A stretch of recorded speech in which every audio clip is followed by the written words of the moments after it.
اتنے لمبے بال رکھیں کہ کندھے سے نیچے نہ جائیں.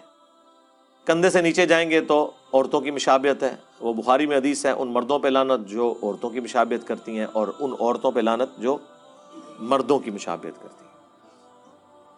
تو کندھے سے نیچے عورتوں کی مشابہت ہے، اور کندھے سے اوپر رکھیں گے تو مردوں کی مشابہت ہے. تو عورتیں تو نہیں رکھ سکتی اوپر.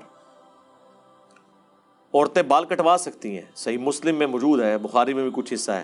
امہات المومنین نے حضور کی وفات کے بعد اپنے بال چھوٹے کروا دیے تھے، جسٹ کندھے کے نیچے تک، کیونکہ خاوند کے لیے زینت ہے، تو ان کا خاوند تو نہیں رہا تھا، تو انہوں نے بال چھوٹے کروا دیے تھے. عورت بھی بال چھوٹے کروا سکتی ہے لیکن کندھے سے نیچے نہیں چلے.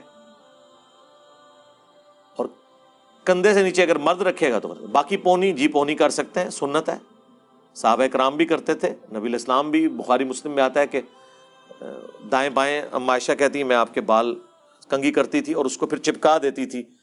اس زمانے میں وہ جو کوئی پیڑوں سے، درختوں سے گلو حاصل ہوتی تھی، اس کے ذریعے ظاہر ہے وہ پھر بال بکھرے رہتے ہیں نا.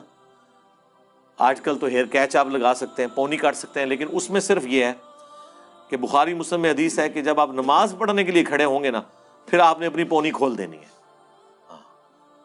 اور نبی الاسلام نے کف ثوب سے، کپڑوں کو سمیٹنے سے اور بالوں کو سمیٹنے سے نماز کے دوران منع کیا. یہ اگر کف چڑھیں گے آپ نے نیچے کرنا ہے، بالوں کی پونی کھول دینی ہے. اب میں نے بھی لمبے بال رکھنے شروع کیے تو میں تو یہ تو سمجھ لیں کہ ایک پالتو جانور ہے جو آپ پال لیتے ہیں. یہ تو بڑا مشکل کام ہے، بال رکھنا تو بڑا مشکل کام ہے. تو یہ اس کی تو بڑی کیئر کرنی پڑتی ہے.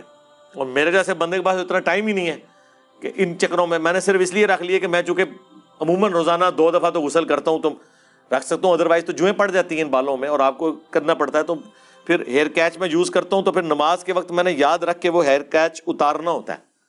ہاں، ہیئر کیچ کے ساتھ، یہ پونی کے ساتھ آپ نماز نہیں پڑھ سکتے.